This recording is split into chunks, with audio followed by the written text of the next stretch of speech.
Yes, my name is Dr. Cliff Porter. I'm in support of House Bill 3984. So I'm the Senior Fellow for Healthcare at the Texas Public Policy Foundation, who I represent, as well as myself. Now, Medicaid is very much in need of regular audits, both at state and the federal level. And the estimated of overpayments, let alone fraud, waste, and abuse, just overpayments as high as 34% in some states. And then in conservative estimates and other estimates, it reaches as high as 100%. So this is a timely bill. So external audit of Medicaid managed plans may reveal much higher levels of waste of overpayments than previously estimated. So Medicaid needs many reforms and much debates about that as well. But the administrative burden on clinics, reimbursement systems, eligibility, and even the availability of clinics to actually see Medicaid patients. So there are many ideas of reform, but without actually a good audit, we really can't. We're blind to actually what are the best ways of approaching basically a proper safety net.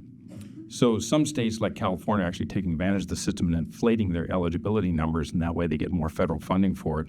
But there's also a disincentive to actually report overpayments, because you report overpayments, waste, fraud, abuse, and so forth, then there's actually that money's actually clawed back by the federal government, so you lose money. So there's actually a disincentive actually to save tax dollars.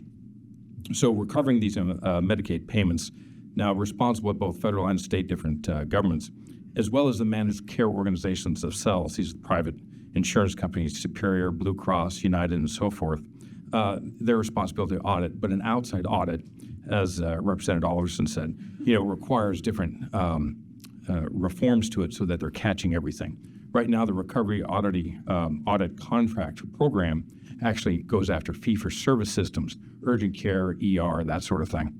But that's only a small percentage, about 5%. So most of the systems that most people in Medicaid are under are actually managed care organizations or managed care plans.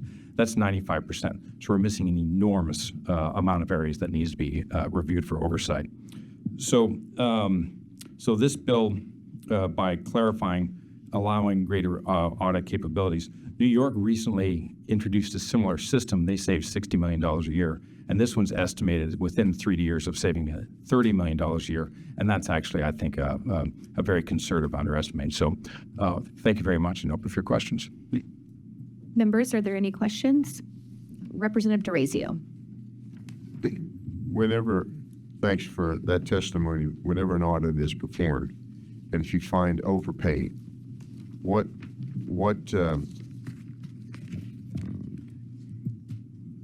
penalties or what processes are in place to recover that money from the vendor?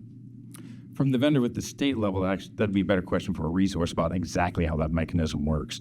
But part of it is making the claim, and then the requirement of that organization, whichever it is, whether it's a state organization or a managed care organization, is basically to return it. The penalty, I'd have to look at the statute to see exactly what the penalty is. Okay. Thank you.